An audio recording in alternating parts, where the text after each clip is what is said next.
Hey there, Human Geography. Mr. Kessler here, and today we have the von Thunen model for agriculture.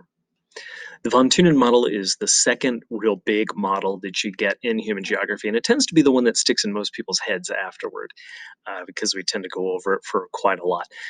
I say it's the second because you've already done the DTM. That one doesn't stick in as many people's heads for as long because there's so much information in the DTM. The von Thunen model is a lot simpler. But it is important because it does get to a lot of important aspects of development, of economic development in general. Okay, so before we get started, I want to point out that this picture that you're looking at here is not exactly the von Thunen model. We'll take a look at the actual picture here in a second, but this one gives you some more information about what's going on in it. So let's get to it. What is the von Thunen model? It's an agricultural model, and what it does is it explains where different agriculture is typically located or should be located because of the amount of land that it takes up and its access to market and those things really affecting the value of the land. Or, in other words, it's how much you can charge for the land based on its proximity to the market. So that's why it's also called bid rent theory, which is another way that you really need to know this model. Bid rent theory is all about how much a landlord can charge for land due to its value. Okay, so Johann Heinrich von Thunen was this German guy, obviously by the German name, who was using the costs of farming to explain bid rent theory, how much the land was worth, in effect.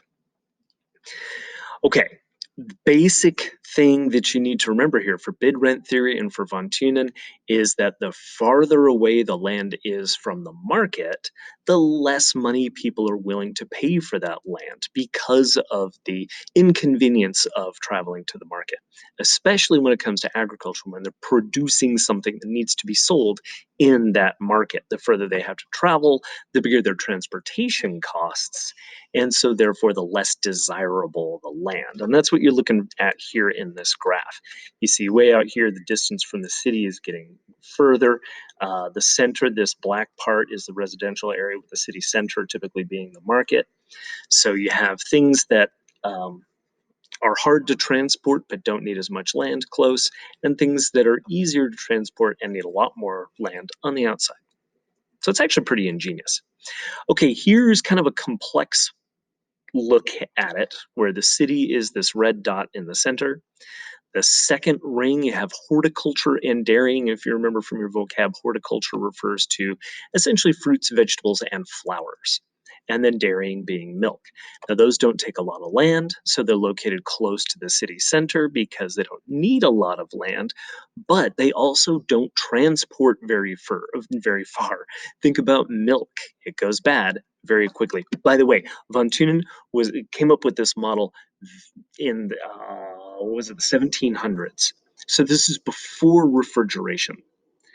So milk did not transport very far. So it had to be close to the market to still be usable when it got to the market. Same thing with fruits and vegetables. If you pile fruits and vegetables into a cart, they're going to get smashed and bruised and undesirable, and they're not going to sell very well. So they are high transportation costs, but they also don't require a whole lot of land. So remember what that is. That's intensive land use, small amounts of land. Don't transport far, keep it close. Timber or forestry needs to be in the second ring because timber is very hard to transport because it's very large and you don't get a lot out of, say, one tree, which is very difficult to transport. So also close. And then you get things like crop rotation, which is your mixed crop and livestock kind of idea. So you've got kind of more of a mixture. This is like your lettuce and cabbage that can travel farther, that kind of stuff.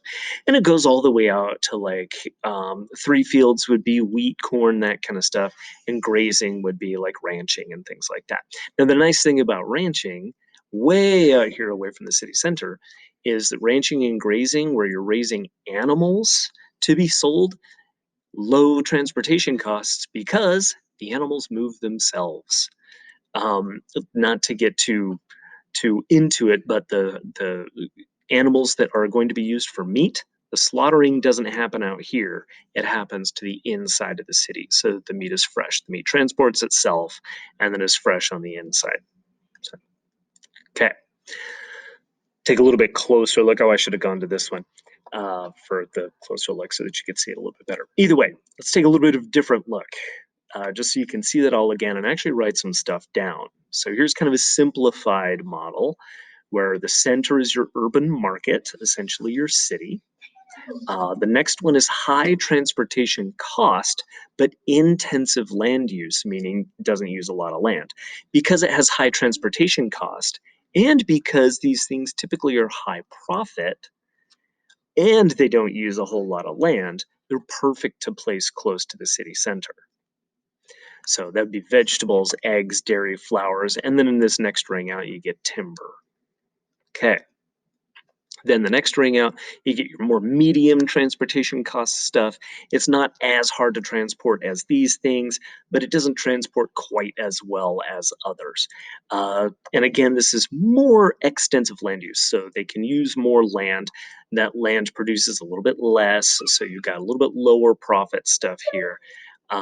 And transportation doesn't take too much of your profits. And then lowest transportation cost all the way on the outside, wheat and livestock ranching, right? Most extensive land use, and also then the lowest land rent. 1826, okay, there it is. Cool. All right, so that's the basic idea of von Thunen.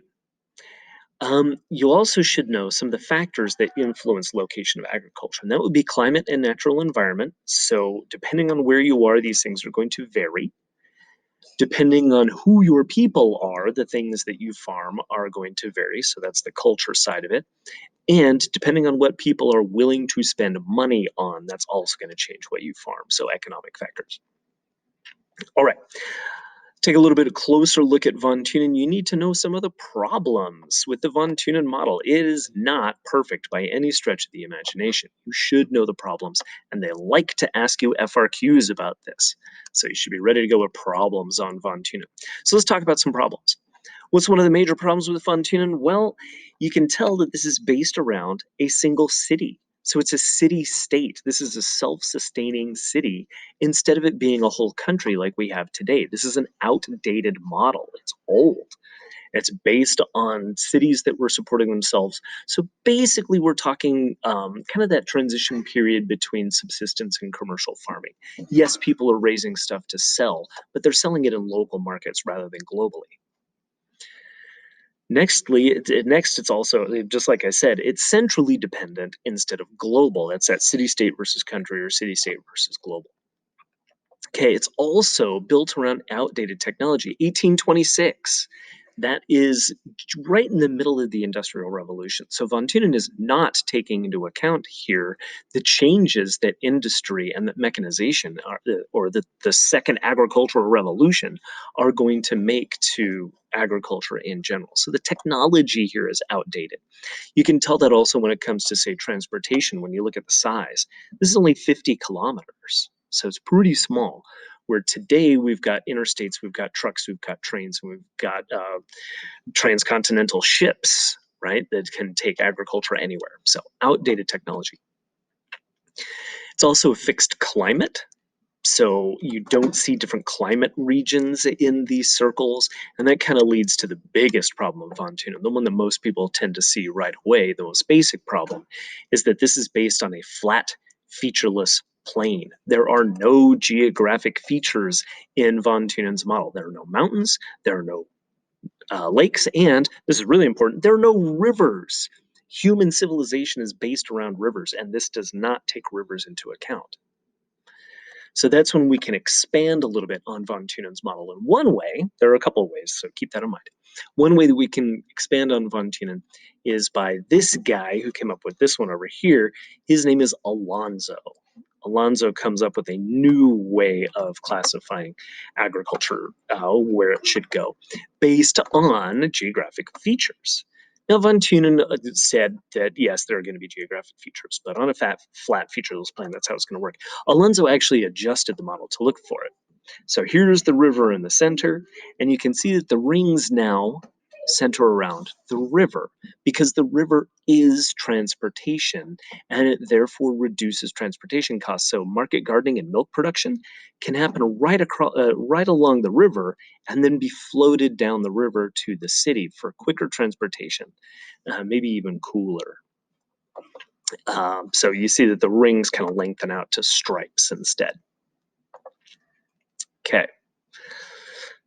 So let's move on a little bit here and let's talk about what Von Thunen is used for, why we talk about it today.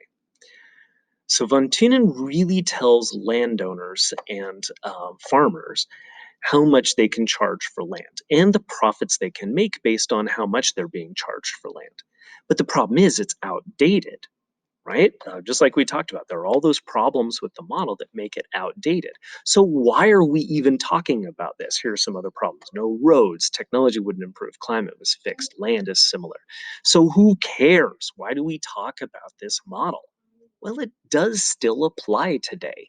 It is still big, just in a different way. You kind of have to stretch it. You have to think outside the box a little bit. So does it still work today? Yes. And this is why. Because these two things hold very true that the major economic factors that influence where you're going to produce anything is your access to markets and your transportation costs to get there. So today, we do still use the von Thunen model to help explain the importance of the proximity to market and the choice of crops. Now we're talking about commercial farms, but we change it to being on a much larger scale. Remember the other one was based around city states? Well, now we're based globally. Let's take a look at what that looks like. Here's the United States today. By the way, you should know these traditional agricultural belts of the USA. You should know the wheat belt up here through northern Texas and up into the Dakotas. You should know the corn belt, right? Nebraska, Iowa. You should know those. You should know the dairy belt up around the Great Lakes, cotton in the Southeast, sugar around Louisiana, tobacco on the East Coast for the Virginias. So this doesn't look a whole lot like Von Thunen. So how does it apply? Well, how does it apply? Let's think about where your market is. What would you say is the market center for the United States? You got to think back to chapter 2 here. Think about population here. Where is the greatest concentration of population in the United States? Think about it for a second. And if you said the Northeast, you're absolutely right. So where is the market center? Right here. You think New York City, right? You think New England. You think where the bulk of the population of the United States is. It's right here. Now do you start to see the rings? You see the dairy ring right next to the center of population and, like Alonzo says, right on the Great Lakes for very easy and quick transportation. Corn is one of those like third ring things that should be a little bit further away. So it's a little bit further away on the other side of the Appalachians and not with as easy transportation on the Great Lakes. Some, but not as much. You get cash crops. This is what we would call horticulture right in here. Sugar and wheat are relatively extensive land use, wheat, very extensive land use. And then, of course, Texas and Wyoming, right? That's where all the cattle ranching happens. So when it comes to a national scale, Von Thunen does apply.